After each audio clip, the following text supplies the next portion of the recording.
Cześć wszystkim, mam nadzieję, że Was wszystko w porządku i że już wchodzicie w tą magiczną atmosferę świąt. Dzisiaj mam dla Was film DIY, w którym pokażę Wam aż 4 pomysły na kartki świąteczne, bo jak dobrze wiecie, ja kocham kartki świąteczne, kocham robić kartki świąteczne, kocham wysyłać kartki świąteczne, kocham pisać życzenia i w ogóle wysyłać listy. To są te kartki świąteczne i 3 z nich chciałabym wysłać Wam, więc jeżeli jesteście ciekawi, co trzeba zrobić, żeby taką kartkę ode mnie dostać, to całe info będzie na końcu filmu, a teraz przechodzimy do DIY, tak więc zaczynamy!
Ok, więc mam nadzieję, że moje pomysły Wam się spodobały, a teraz pora na rozdanie. Co trzeba zrobić, żeby dostać jedną z takich 3 uroczych kartek?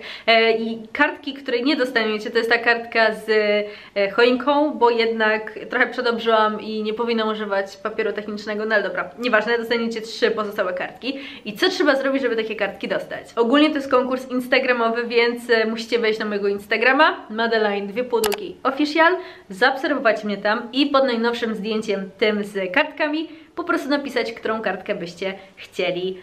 To wszystko będzie opisane, więc na pewno się nie zgubicie. Na dole też macie regulamin i to jest rozdanie bardzo, bardzo szybkie, bo zaczyna się od teraz i trwa do poniedziałku, do końca dnia.